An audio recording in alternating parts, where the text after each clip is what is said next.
Wie staan jou hande so vryf? Hoe voel hulle? Is hulle warm? Is hulle koud? Is julle gemaklik? Ek ingekom het vanoggend was dit so 'n bietjie koud geweest. Vertrou dat die sing jou ook sommer 'n bietjie warmer gemaak het. Ons is, ek dink een van die minder gemeenskappe in die dorp wat regtig nogal of in die land wat regtig nogal bewus is van temperatuur. Maar dan het ek nou ook al in die afgelope tyd agtergekom hoe fenetjie 'n klomp van ons mense is. Sommige drink hulle koffie net vuurwarm en andersins se koffie moet mos 'n tydjie eers staan. Die temperatuur van jou bad of jou stortwater. Mense in ons gemeente wat babatjies het en die uitdaging van die temperatuur van die babakamer. Veral met die kraguitdagings van ons mense wat bak en brou en skielik die uitdaging het as die krag af is en 'n oond begin temperatuur verloor en jy was besig om iets te bak. Die frustrasies daarvan as temperatuur begin daal. Praat met baie van die mans en elke ou het maar sy resep en sy tegniek van hoe die kole moet voel voordat jy die vleis opsit. En dan daai lekker, onthou jy, en sommige van julle dit lanklaas beleef, ander het dit in hierdie vakansie ervaar, om op 'n jag te gaan en daai kuier rondom die kampvuur en daai kom ons sit maar nog 'n paar stompies gehou op die vuur en ons kuier nog 'n entjie verder. Maar temperatuurbeheer is iets wat almal van ons eintlik maar onbewustelik baie bewus is van. Vir 'n vuur om te brand, het jy egter brandstof nodig. Jy het hout nodig. 'n Vuur brand nie maar net onbepaald van self nie. Dis hoekom ons die tradisie en die gebruik ken van kom ons gaan soek gou nog hout vir daai kampvuur en kom ons gooi nog hout op. Hoekom? Dit raak kouer en ons wil die vuur se hitte opjaag. Levitikus maak 'n baie interessante stelling in ons inleiding vir môre. Hoor wat die Here deur Moses vir Aaron hulle sê. Levitikus 6 vers 18. Die Here het vir Moses gesê, gee aan Aaron en sy seuns die volgende opdrag. Dan kom jy nou 'n baie spesifieke praktiese reëling. Die reëling oor die brandoffer is soos volg. Vers 12. Die vuur op die altaar word aan die brand gehou. Dit mag nie doodgaan nie. Die priester pak elke môre hout op die vuur. Die vuur moet aanhou brand op die altaar. Dit mag nie doodgaan nie. Nou hierdie gedeelte beskryf die pligte en die verantwoordelikhede van die priesters in die tabernakel rakende hulle hantering van die brandoffers. Nou terwyl die priesters baie pligte gehad het een van hulle as 'n hooftaak uitgestaan. Die vuur op die altaar. Nou ek dink van al hulle pligte was daar 'n klomp heilige goeders en rituele en seremonies wat hulle moes uitvoer, maar die uitdaging was dat al is dit nie so 'n grootse saak nie, vir God was dit krities noodsaaklik en baie belangrik. Die vuur op die altaar waar die verskillende offers aan God gebring word, dit moes onophoudelik brand, dag en nag. En dit moes met groot sorg aan die brand gehou word. Ander pligte kon uitgestel word. Party van die goeders kon 'n bietjie wag, maar nie die ene nie. Hulle moes dalk hulle ander skedules en beplanning bietjie herskeduleer, maar die vuur op die altaar moes ten alle tye brandend gehou word. Hoekom? Want dit was onder andere 'n simbool gewees van God se teenwoordigheid. Sy teenwoordigheid by mense. Nou ons is vandag ver verwyder van die geskiedkundige dae en gebruike. Ons aanbid nie meer met brandoffers nie. Ons onderhou nie meer en versorg nie meer ergens 'n vuur in 'n tempel of by 'n kerk se gebou nie. Maar wanneer 'n persoon sy of haar lewe aan die Here toewy, dan kom herskep die Here daai lewe, daai persoon en kom vernuwe daai persoon so dat die Bybel eintlik na jou verwys as sy tempel. Dis so obsessief, opgewonde hy is oor die feit dat hy in jou kom woon. En hy kom maak inwoning deur sy gees in so 'n persoon en hy kom steek deur sy gees 'n nuwe vuur in so 'n persoon se hart aan. Gevolglik het elke disipel, elke volgeling van Jesus het hierdie bindende uitdaging. En dis iets wat van jou verwag word. Dit is om daai vuur in jou hart aan die brand te hou wat God aan die brand gesteek het. Dis hierdie innerlike vuur wat voortdurend helder moet brand. Want hoe helderder die vuur in jou, Hoe helderder jou lig, hoe groter die verskil wat jy maak. Paulus skryf op 'n stadium vir Timoteus, sal aan 2 Timoteus 1 vers 6. Om hierdie rede herinner ek jou daaraan dat jy die genadegawe wat God jou gegee het, toe ek jou die hande opgelê het, soos 'n vuur weer moet aanblaas. So daar's iets in jou wat hy vir Timoteus sê, Timoteus, God het iets in jou gedoen, maak seker jy gaan verantwoordelik daarmee om.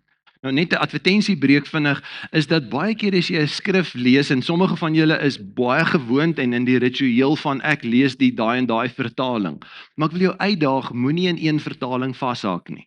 As jy YouVersion gebruik, die opwinding van YouVersion is, dink daar's nou 7 of 9 Afrikaanse vertalings wat jy kan kies, en jy het letterlik 'n knoppie wat jy kan sê compare of vergelyk, en hy gee vir jou daai versie wat jy nog gehighlight het in al die jou vertalingskeuses, en skielik kan jy daai versie nou lees in verskillende Afrikaanse, en ek dink daar's amper 60 Engelse vertalings.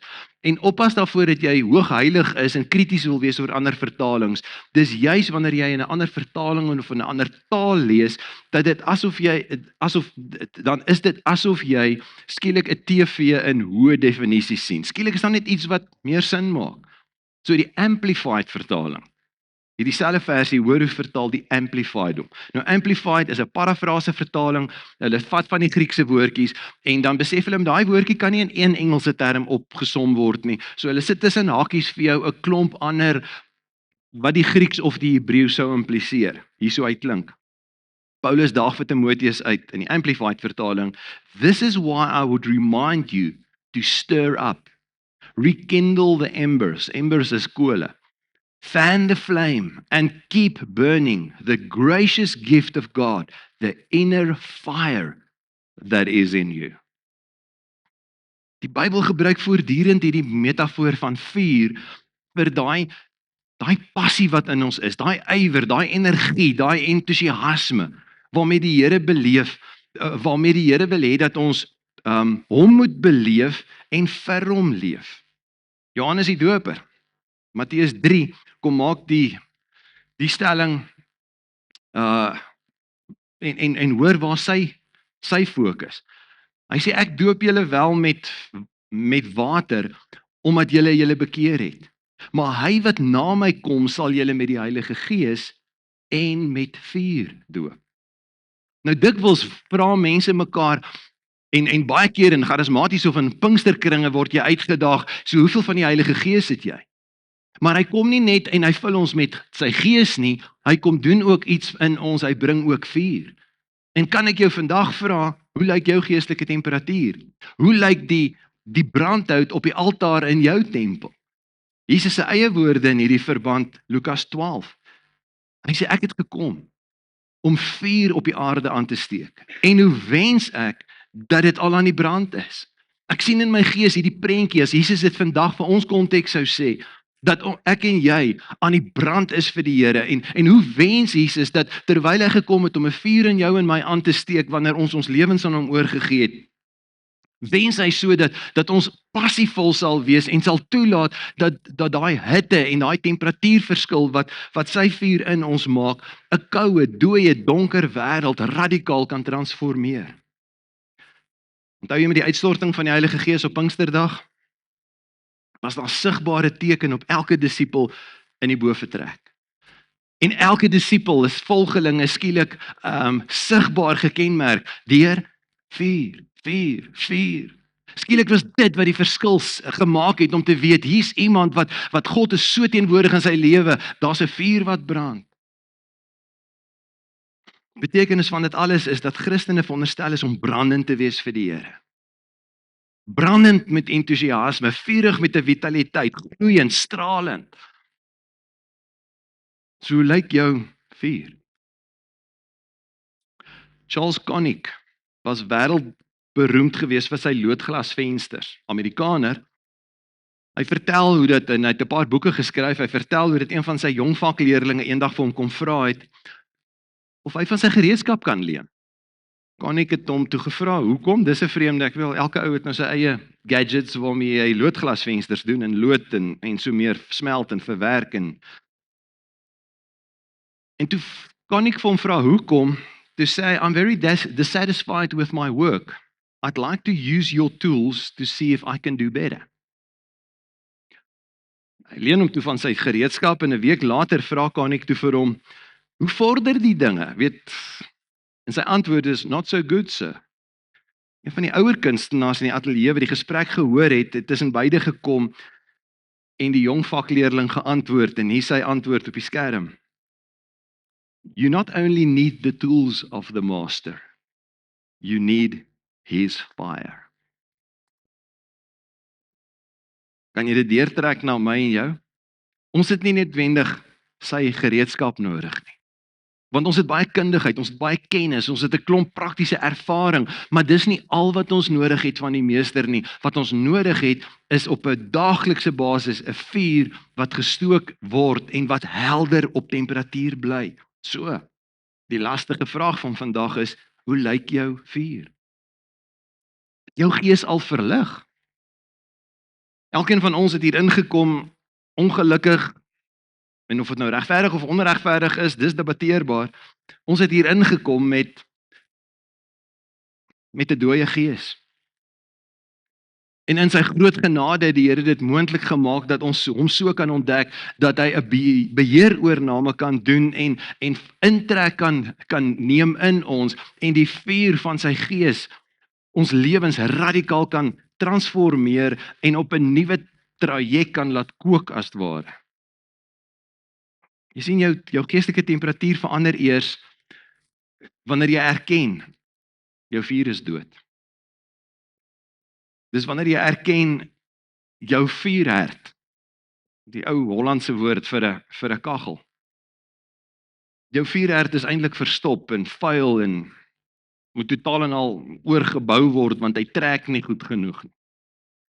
Jou geestelike vuurherd moet 'n overhaul kry. En om dit in die geesteswêreld te kan vermag, het Jesus gekom.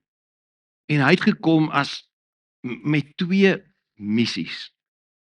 Hy het gekom as die hoërpriester, maar hy het ook gekom as die offer.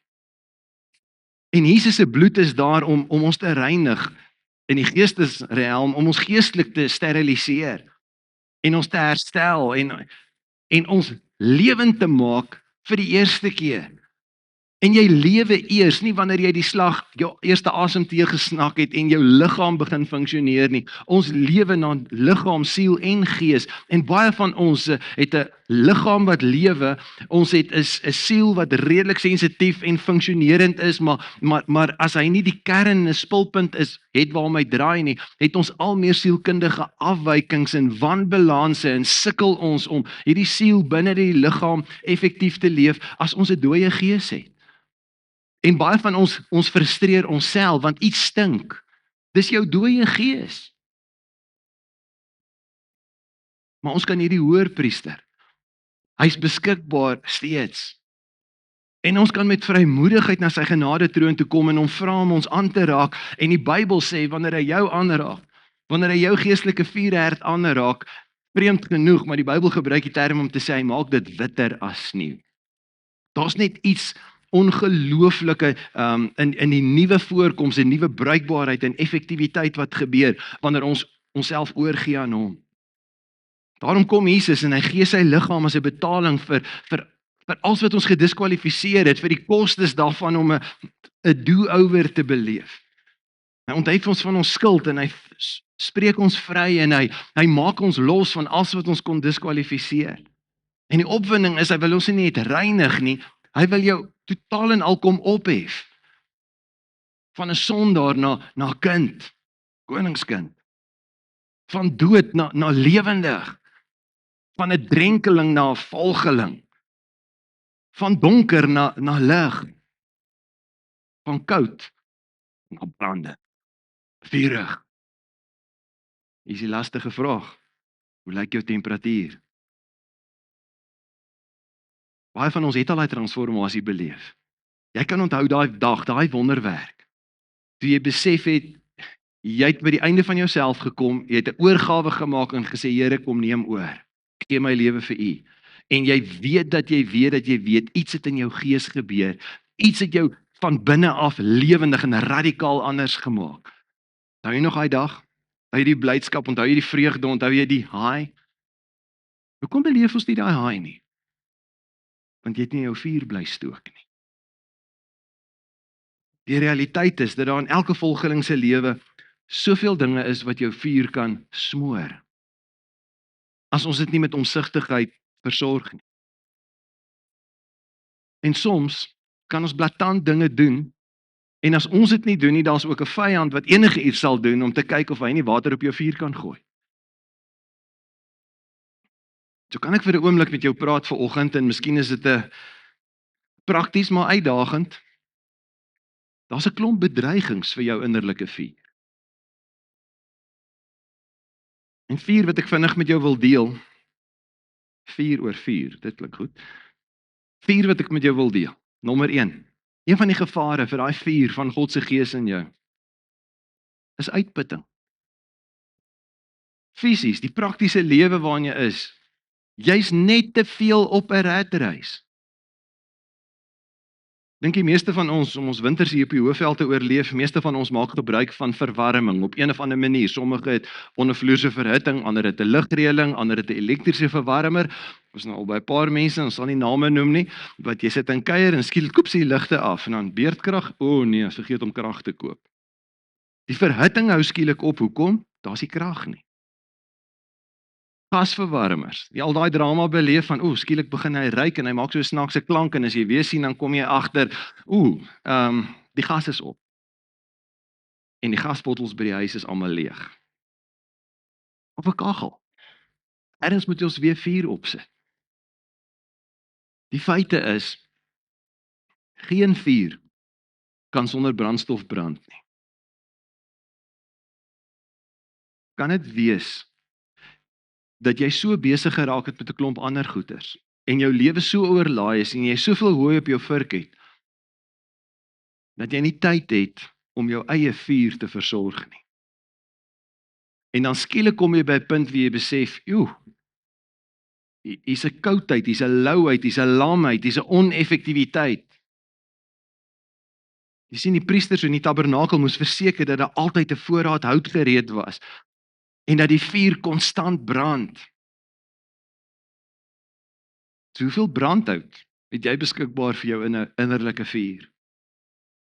Ander analogie is, hoeveel petrol is in jou geestelike tank?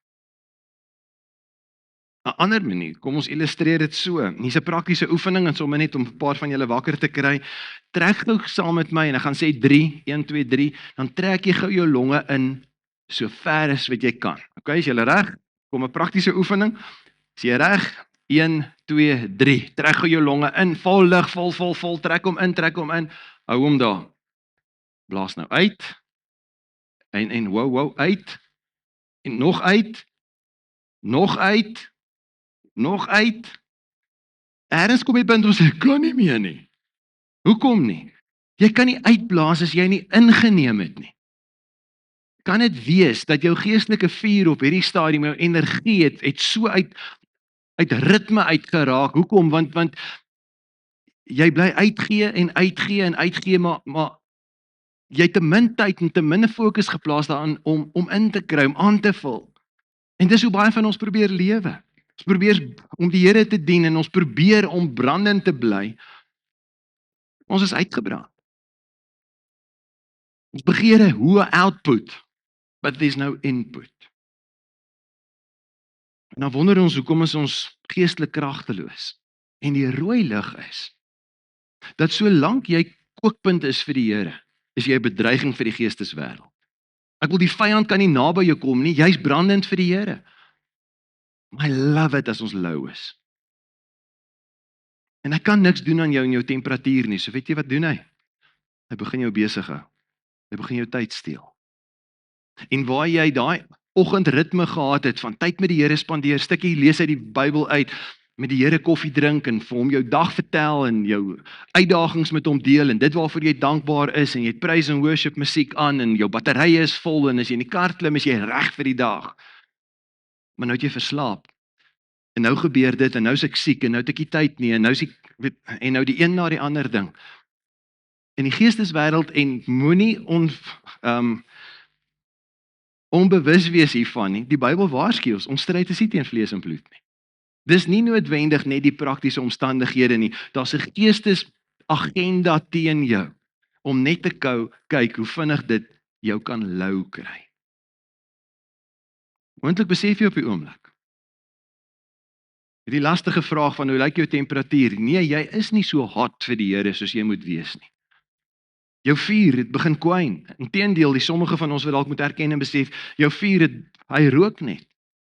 Daar's 'n louheid in jou binneste en die passie is besig om te kwyn en jou ywer is besig om te vervlou en dan is dit nie meer so cool om regtig vir die Here iets te doen nie en die verskonings word makliker en dis letterlik asof jy al meer traksie verloor en allermins skyn jy, allermins is jy 'n bedreiging vir die of 'n bruikbaar vir die koninkryk positief, jy rook.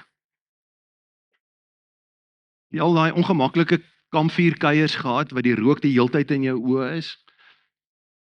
Dis die uitwerking wat sommige van ons dalk het op ander mense. Ons rook en ons verstaan nie hoekom is ander mense ook half geïrriteerd.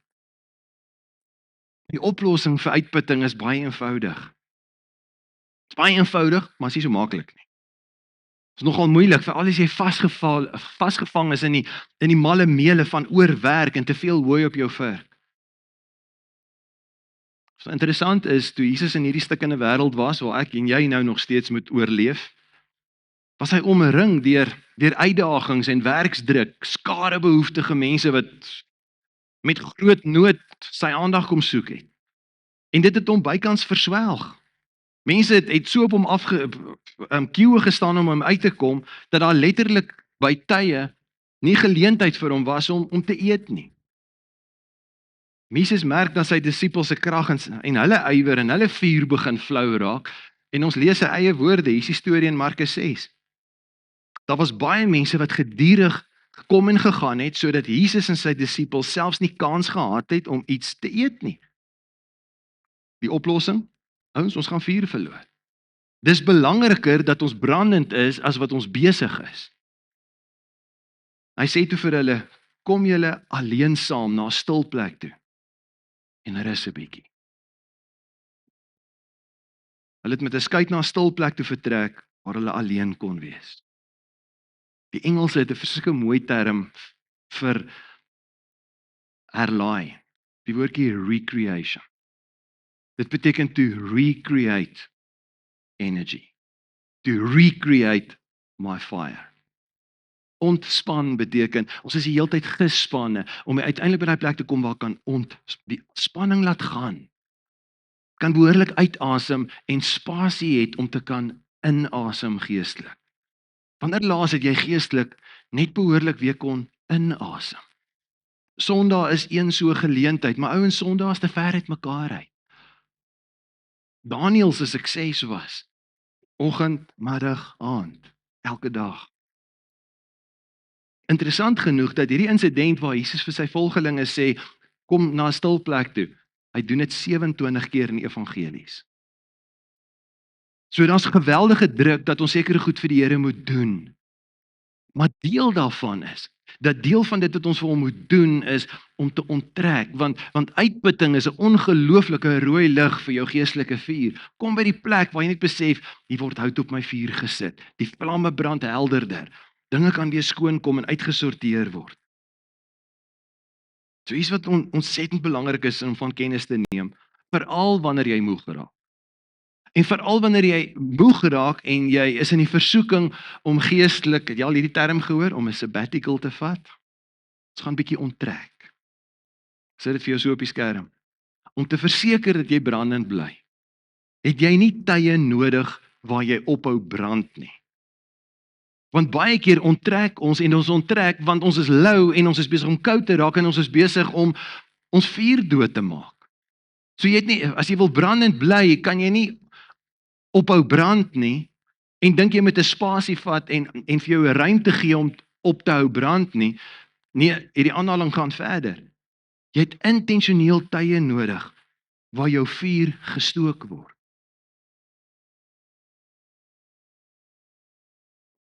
Jesaja 30 vers 15. So die Here my God, die Heilige van Israel gesê: As julle bekeer, met ander woorde as julle draai, terugkom na my toe en tot rus kom. Ons maak baie van bekeer jou, maar ons maak min van, hey, kom net alleen, kom bietjie weg, kom spandeer net 'n bietjie tyd met die bron van jou energie. So Jesaja se uitdaging vir die volk destyds was, as julle bekeer en tot rus kom, sal julle gered word. Julle krag, julle energie, julle vuur lê in stil wees en vertroue hê. So rus impliseer 'n tyd van herlaai waar jy aktief tyd met die Here kan spandeer. Om die innerlike vuur te begin stook en jou temperatuur terug te kry op kookpunt. Daar's 'n tweede gevaar. Die een is dat dis gewoonlik druk van buite af, 'n tweede een is nalatigheid. Dit was 'n aanhoudende bedreiging vir die priesters gewees in die antieke Israel by die tabernakel en later by die tempel. En dis nie noodwendig die mees opwindende taak om te sê my werk is om kole in die vuur te gooi. Steenkool of in hierdie geval hout op die altaar nie. Dis nie noodwendig die meeste opwindendste taak nie. Veral nie as jy die nagskof kry. Maar jy al agtergekom, 'n vuur raak nie sommer onmiddellik koud nie. Dit gebeur so geleidelik. Wanneer 'n volgeling van Jesus begin lou en koud word, dan gebeur dit ook nie oornag nie. Jy's nie eendag brandend vir die Here en die volgende dag yskoud nie, maar as jy nie oppas nie, verloor jy jou vuur. In 3 weke van nou af het jy daai vuur wat aangesteek is toe jy daai mannekamp bygewoon het, toe jy by daai vroue konferensie was, toe jy daai seminar bygewoon het en die Heilige Gees so 'n nuwe vuur aangesteek het en daai goed was waardevolle brandhout gewees, maar dis jou verantwoordelikheid en as jy nalatig is, word dit koud. En koudheid is gewoonlik geneig om 'n kragteloosheid en dit lei dikwels tot 'n doodsheid. Matteus 25 vertel Jesus 'n gelykenis. Dit's 'n storie. Hy wil prentjies in mense se koppe wakker maak. Storie waarmee hy eintlik 'n punt wou verduidelik en dit's in die konteks van hulle huweliksfeeste van daai kultuur. En hy sê daar was 'n bruidsgeselskap gewees en 10 meisies wat moet deel wees van hierdie hele feestelike parade. En deel van hulle aksie was, hulle is van die ligdraers, hulle moet lig in hierdie hele feestelikheid kan bring. Meisies was gereed. Hulle het met 'n lampies opgedaag. 5 meisies, jy ken die storie, het ekstra olie saamgebring. Die ander 5 is 'n bietjie traag maar nie agtig. Nee, wat ons is genoeg. Ons lampies brand mos, wat's fout? Jy sien hulle het met brandende lampies gekom, maar hulle was nalatig met ekstra brandstof. En wanneer die bruidegom, jy onthou die storie, die bruilofsfees begin en hy daag op, die 5 wat toe nou nie brandende lampies het nie, mis die fees. Wat is Jesus se punt? So vir jou op die skerm, nalatigheid met die vuur van God in jou lewe kan jou die fees kos. So wees gewaarsku en wees paraat. En deel van die rede hoekom Jesus sy volgelinge disippels noem, is nie net omdat hulle agterna loop nie, dis omdat dit gedissiplineerde nabootsers is. Dis wat die eintlike term beteken. En 'n groot deel van daai term is, daar's 'n dissipline. Daar's iets wat sê, I resolve, soos die Engelse dit sou stel. Ek het met myself ooreengekom, dis deel van my styl, om seker te maak, daar's tye wat ek my lampies vol olie maak, en seker maak, ek het ekstra olie. En die uitdaging is, bly brandend, kom op kookpunt vir die Here. 'n Derde gevaar is kompromie. Kompromie is wanneer jy iets van albei kante probeer meng met die hoop om die voordele en die beste van albei kante te kan behou. Praktieser verduideliking, dis soos om koue en kookwater en yswater te meng en steeds te hoop dinge bly kook. Ons besef nie hoe subtiel koudheid nader kruip nie. Bitter selde dat volgelinge van Jesus 'n aktiewe besluit neem om te sê, ek's nou klaar, ek wil koud word, ek blus my vuur. Wat wel gebeur, is ons neem net nie meer daai aktiewe besluit om die vuur te stook nie, want ons raak gemaklik en nalatig en stelselmatig kwyn die vuur en verminder ons impak en word ons al makliker prooi vir die vyand. En die probleem is, dis nie die vyand wat ons dan noodwendige uitdaging gee nie, dis Jesus self. Kan ek jou terugvat na die vers wat ons nou al hierdie afgelope 4 weke by stil gestaan het, Openbaring 3 vers 15. Jesus sê vir 'n gemeente wat veronderstel was om brandend te wees, hy sê ek weet alles wat julle doen. Ek weet dat julle nie koud is nie en ook nie warm nie. As julle tog maar koud of warm was, dan het hulle of gebruik of uit hulle bedien.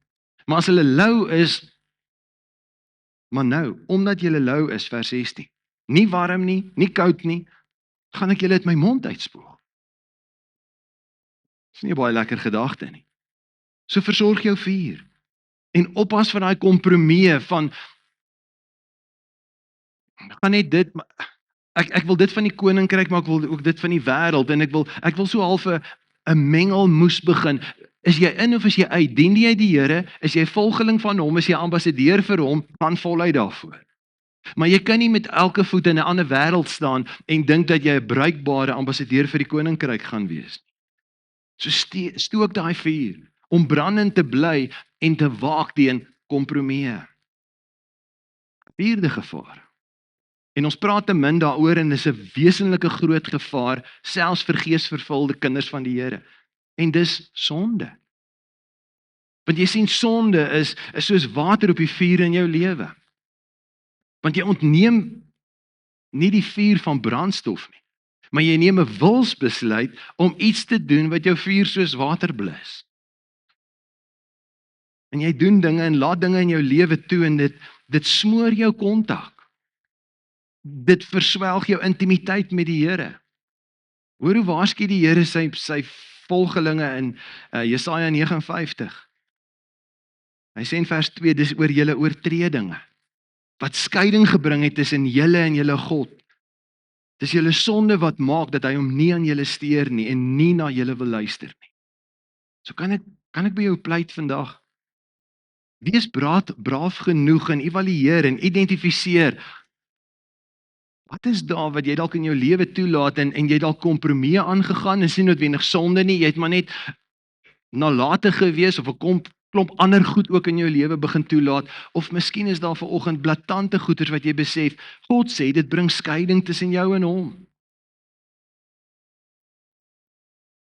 En ons het verskeie debatte en filosofieë oor sonde. Dinge wat jou vuur smoor, is sonde. Maar ek moet ook by jou pleit vanoggend. Moenie jou sonde alleen probeer hanteer nie. Want baie van ons doen dit. Ja nee, ek gaan ophou. Ek gaan nou dit. Jy gaan verval in werke.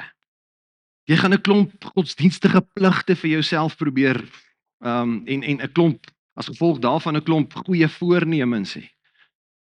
Selfs opofferings. Here, ek gaan dit begin ophou. Here, ek gaan dit. Ouens, as jy jouself kon verlos, of as jy dit self gaan probeer doen, jy gaan jouself net uitbrand. Dis hoekom ons 'n verlosser nodig het. Dis hoekom Jesus gekom het. Dis hoekom hy gekom het, want hy kom doen wat ons nie kan doen nie. En die oplossing lê daar in bekeer. Maar bekeer beteken nie ek draai en ek probeer en ek slaan 'n nuwe blaadjie om en ek verbeter myself nie. Bekeer beteken ek draai na weg van my eie selfhelp medikasie en ek draai na die dokter. Die een wat lewe gee, wat herstel, want ek kan nie. Bekeer beteken ek kom vir hulp. Bekeer beteken nie self probeer nie. Bekeer beteken ek draai na die een wat daarin spesialiseer en gretig is om my nuut te maak, te transformeer, te vul met homself, te vul met brandstof en my brandend te maak.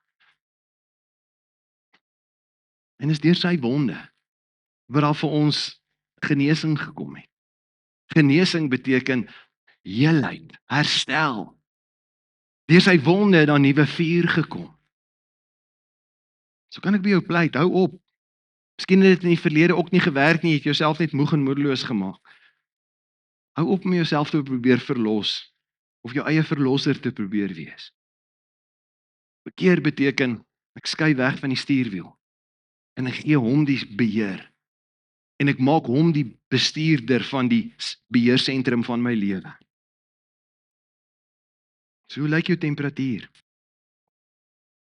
Hoe brandend is jy vir die Here? En ons kan vir mekaar die maskers ophou, maar Jesus kyk vandag na ons en hy sê, ek weet wat julle doen. En ek weet julle is besig met 'n klomp goed en julle is besig met 'n klomp goed, maar hoeveel van my vuur is aktief in jou lewe en maak jou untouchable as ware vir die duisternis? Want jou lig is net te helder. Jy luister na hierdie woord en jy besef, die vuur van die Gees van God brand gevaarlik laag in jou lewe. En in plaas van 'n smeltoond is jy 'n lou oond. En net so terloops, 'n geestelike lou oond is 'n lekker broeiplek vir sonde. Hoor weer Paulus se uitdaging aan Timoteus in die Amplified vertaling 2 Timoteus 1 vers 6. En dis vandag my pleidooi aan jou.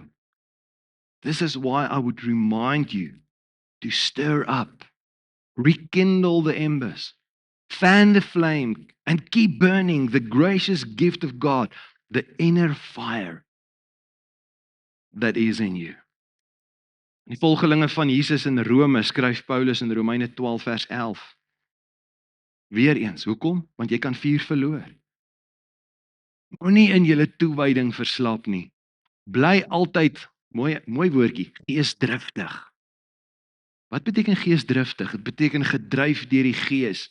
Dis die nuwe vertaling, die ou 53 vertaling, vertaal hom nader na die Grieks toe. Hy sê, wees nie traag in die ywer nie, wees vurig van gees. Dien die Here. Vurig van gees is jy. Hebreërs 6 vers 11, 12 daag ons uit. Dis ons vurige wens. Dat elkeen van julle dieselfde ywer as vroeër aan die dag sal lê, totdat die dinge waarop julle hoop vervul is.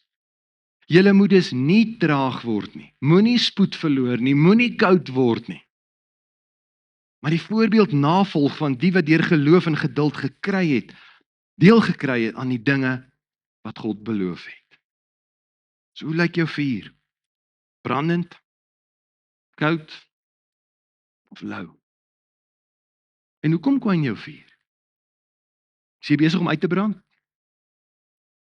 Is net te veel druk, is net te veel ander goeters? Hoor as die Heilige Gees vanmôre vir jou nooi en sê, kom 'n bietjie weg, kom 'n bietjie alleen. Jou krag, jou vuur lê eintlik daarin in stil wees en vertroue wees. In vertroue hê. Sit dalk omdat jy nalatig is. Sit gebeur vir ons daai 4 punte op die skerm. Sit omdat jy nalatig is. As jy besig met kompromie, ag is nie so erg nie, ag ek kan maar hierdie meng met daai. Of is daar vanoggend blaatante sonde? En die uitdaging vanoggend is nie om veroordeel te voel nie, die uitdaging is om te sê, kom 'n keer terug. Miskien het ons nodig om voor die Here te kom erken en jammer te sê vir ons koudheid en by hom te smeek vir die vuur van sy Gees. En om toe te laat om jou so te kom oorweldig dat dit jou verteer as ware, sodat sy glans, jy hoef nie 'n lig, sy glans, sy lig, sy energie, sy vuur deur jou kan begin straal. Ek weet nie van jou nie, maar as jy dalk hier sit en jy voel half skuldig, daar's hoop. Want hoor, Jesus se hart. Hy kyk na jou en hy wil graag gehad het jy moes koud wees, want dan bedien hy jou anders. Hy reik uit na jou met liefde en hy wil jou kom transformeer. Maar wanneer hy jou al getransformeer het, wil hy sien dat jy brandend is en vurig is en vol is van hom en tyd met hom spandeer en oorloop van stoom. Maar as jy ergens begin spoed verloor het en jy's lou, dan loop jy die gevaar dat hy jou kan uitspoeg.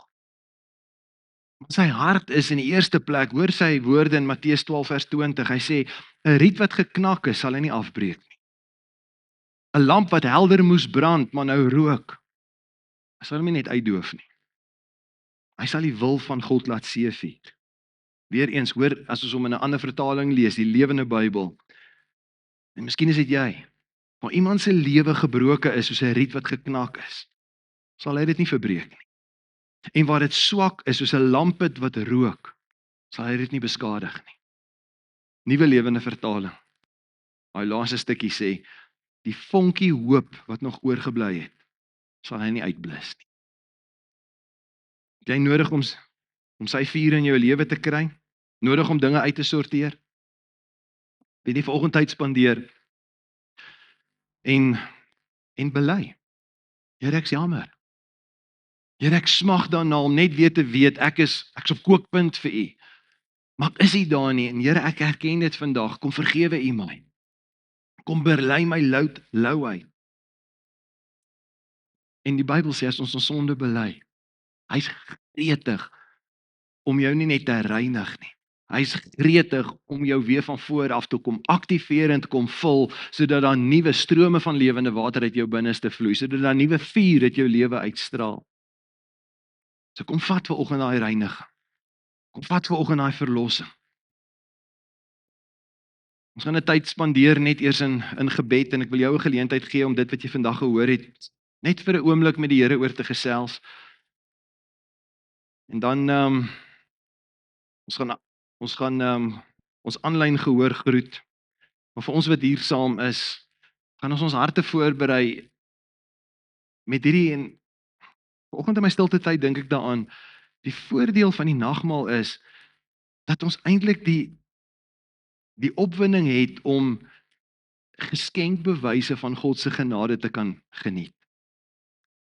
En wanneer jy vandag, as jy gereed is en jy wil graag deelneem aan die nagmaal, stadium gaan ek jou vorentoe roep, en jy kom help jouself, maar kom sien ook vanmôre dat jy as ware in daai geskenkbewyse vat van, hier is dit wat jou gaan bekragtig.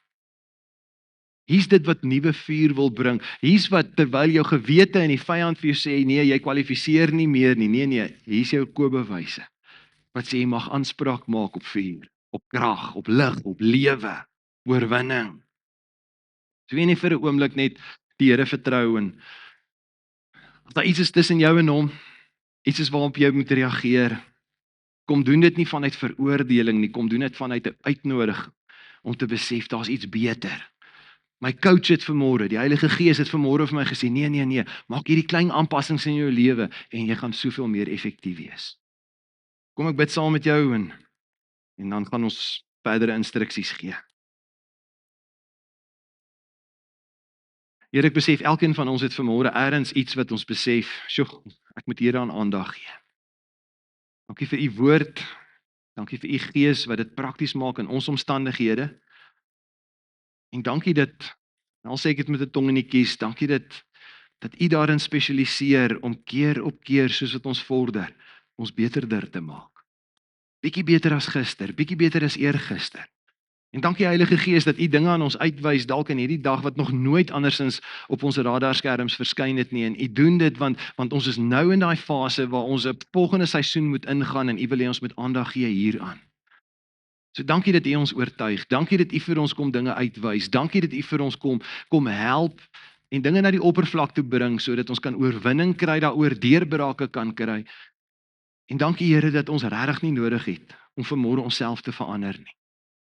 Dankie dat ons in u 'n verlosser het, 'n redder het. En mag elkeen hier wat in 'n hartskreet vanmôre is om te sê Here kom verander my, kom verander hierdie situasie in my lewe. Om vergewe my as ek dalk met soveel goed in my lewe besig geraak het, dat ek vandag uitgebrand is.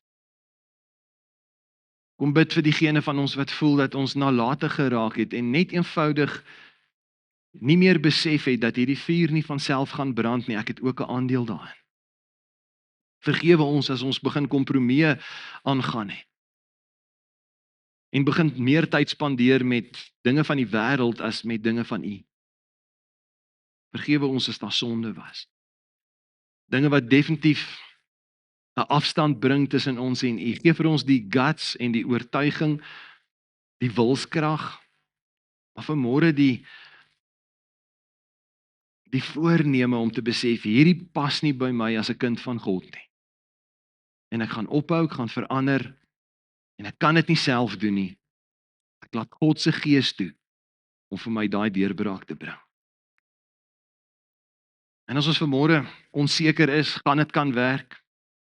Dankie dat U vir ons fisiese, tasbare simbole kom instel het en gesê het so dikwels as julle dit doen, herinner julle julleself aan die verlossing en die almag van transformasie wat moontlik is deur Christus in julle. So dankie vir hierdie simbole wat ons nie verander nie, maar wat ons herinner aan dit wat U gedoen het. Mag ons met groot vreugde hieraan deel hê. En mag U uiteindelik vir ons op 'n kragtige manier bedien. En ons hier uitstap met 'n honger, maar ook 'n belewenis na 'n nuwe vuur, sodat ons kragtige, brandende instrumente in U hand kan wees. Amen.